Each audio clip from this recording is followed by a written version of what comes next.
Eh ben c'est parfait. Alors on dit moteur. Moteur. Ça tourne.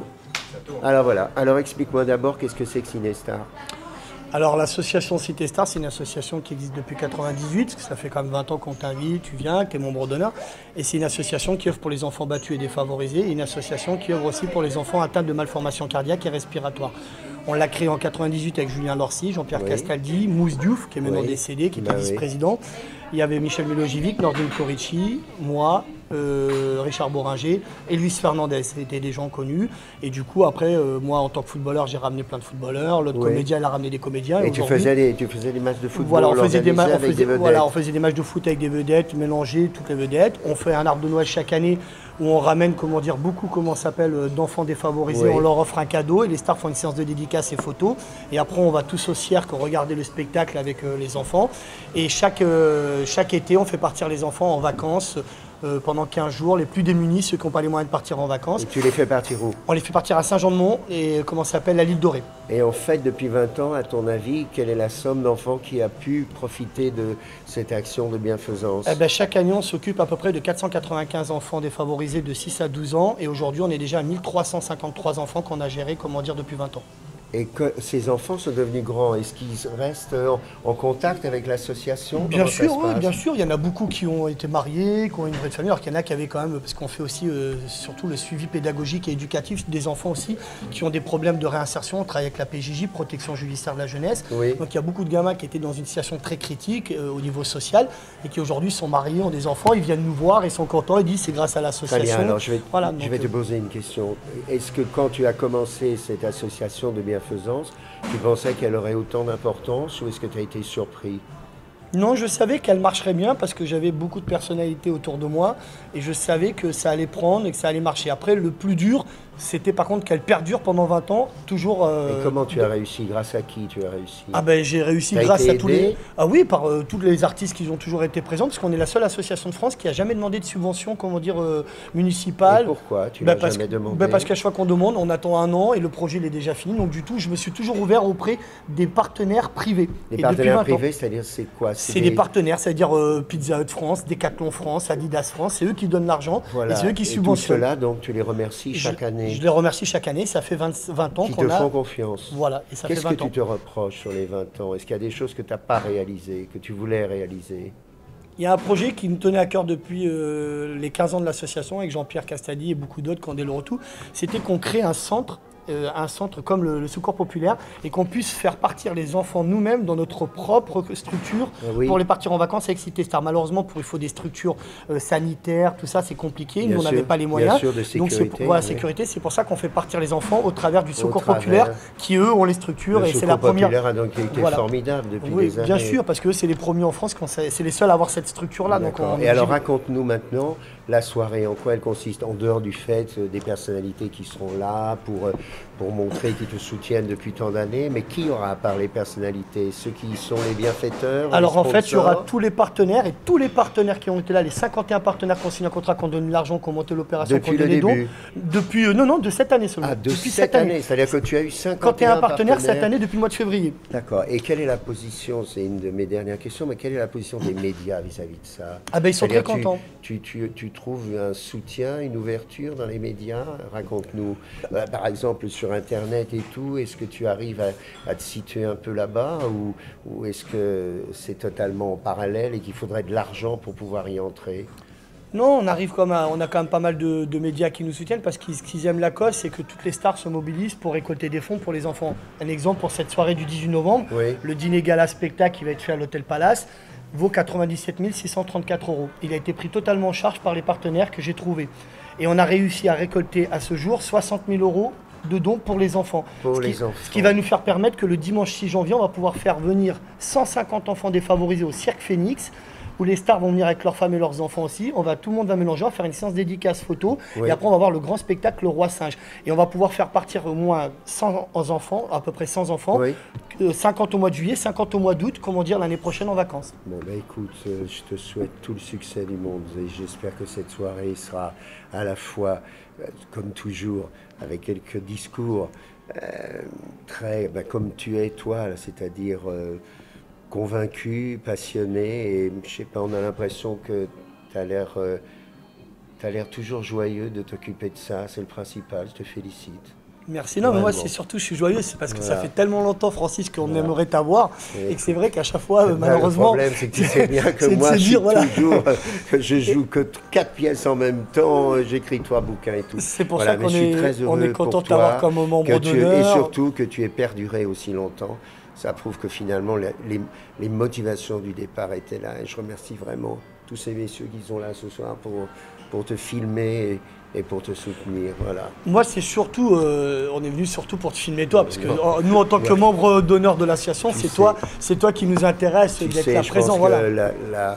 Ce que nous ont appris beaucoup, puisque j'ai eu la chance de tourner dans le monde entier, notamment aux États-Unis.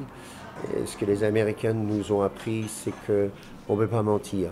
C'est-à-dire, ou bien on fait vraiment les choses parce qu'on est motivé pour les faire, après on se débrouille. Et il y a le destin, il y a le hasard, il y a les bonnes rencontres et les mauvaises. Mais quand on est vraiment motivé aux États-Unis, toutes les portes s'ouvrent. Alors j'espère que tu resteras motivé tout le temps. C'est pas le cas en France, hein. C'est pas si facile que ça en France. Mais tu verras. La preuve, tu es encore là, tu vois. Francis Huster, je pense que vous êtes régulièrement sollicité par les associations, justement. Oui. Comment vous faites un peu votre choix? Il y a des causes qui vous... Je crois qu'il y a énormément d'associations.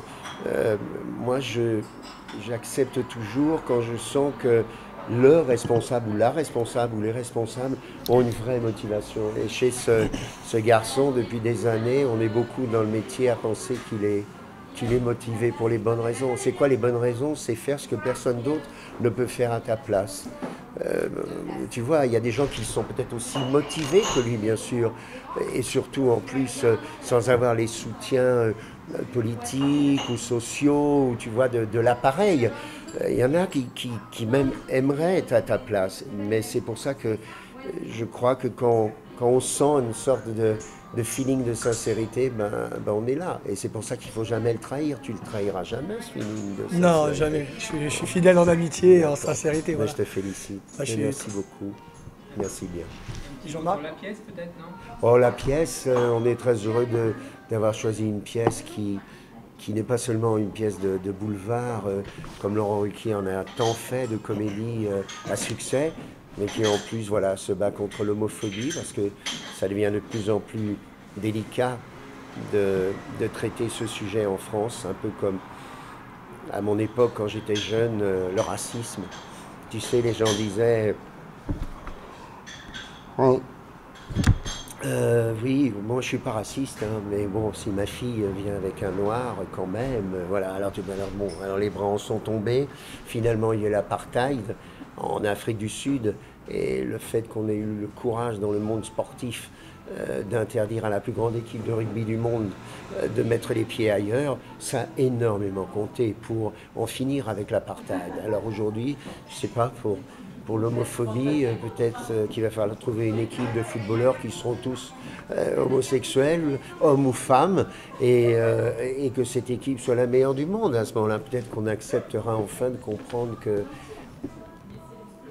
le monde avance que quand toutes les barrières de haine, de méchanceté ou de jalousie tombent. Et Dieu merci, nous, enfin, dans les métiers qu'on pratique, on a cette chance-là de pouvoir aider dans la limite de nos moyens, de nos possibilités, pour ouvrir un peu les âmes. Alors, on est très heureux, avec cette pièce et le succès de cette pièce de Ruquier. Et puis, je sais pas, peut-être que la prochaine fois, ce sera une pièce pour... peut-être on va demander à Brigitte de l'écrire, mais une pièce pour arrêter aussi les massacres absolument scandaleux d'animaux. Enfin voilà, tu vois, petit à petit, je sais pas. C'est un choix militant un petit peu dans... C'est un choix, c'est pas tout à fait militant, parce que militant, ça veut dire que tu es une armée avec une hiérarchie. C'est plutôt un choix humaniste, je dirais. C'est-à-dire que j'ai aucun mépris pour les gens qui ne pensent pas comme nous. Mais justement, c'est parce que je ne les méprise pas comme dans une salle. Tout le monde peut venir dans une salle. Au contraire, c'est notre devoir de faire changer d'opinion les gens qui ont des opinions contraires. Donc je ne les méprise pas, et c'est pour ça que je pense qu'on finira exactement comme pour le racisme, par gagner. Voilà. Moi, je voulais juste te dire un truc, Francis, c'est Oui. que on parle beaucoup des causes, malheureusement, on parle beaucoup de bonnes causes comme l'homophobie, le racisme, l'islamophobie, les violences faites aux femmes, tout ça, c'est des causes nobles qu'il faut combattre. Mais on parle très peu de la cause des enfants dans ce pays, alors que quand même, il faut savoir que la première cause de mortalité dans le monde, c'est la cause des enfants. C'est pas les femmes, c'est pas, comment dire, les hommes. La première cause de mortalité dans le monde, aujourd'hui, en 2000, il y a eu un rapport de l'UNICEF. En 2017, il y a eu, pratiquement 2 millions d'enfants qui ont été tués. Et en 2018, il y a eu pratiquement 2,5 millions d'enfants tués. Et la cause de mortalité des enfants est la première cause au monde, et pourtant de la maltraitance des enfants maltraités. Et on en parle très très peu. C'est vrai qu'il y a un mouvement en ce moment sur les femmes, chose qu'il faut combattre, mais moi c'est ce qui me choque, c'est que les médias ou les gens ne parlent pas beaucoup des enfants sur ce combat. Mais tu vois, tu es là, donc la preuve qu'on en parle. J'ai pas la même voix qui porte que si c'est un Francis Huster, un Belmondo ou un Delon. Il faut être réaliste. On le fera, on le fera. Ouais, je suis réaliste. Mais merci beaucoup. Merci à vous tous. Oui. Je ferai tout mon possible. Normalement, ça paraît quasi impossible parce que je suis ailleurs. J'ai montré tout à l'heure à David mon billet de train. Bon, à 17h46 après la matinée, je ferai tout mon possible. Je vais voir. J'aimerais en plus tellement embrasser Jean-Paul Belmondo et Alain Delon qui seront là, et puis tous les amis qui seront là. Voilà, parce qu'il n'y aura pas que des hommes quand même. Tu promets. Non, il y a beaucoup de femmes. Il y a même le défilé de mode. Il y a 14 belles candidates. Mais merci beaucoup. Merci. À vous tous.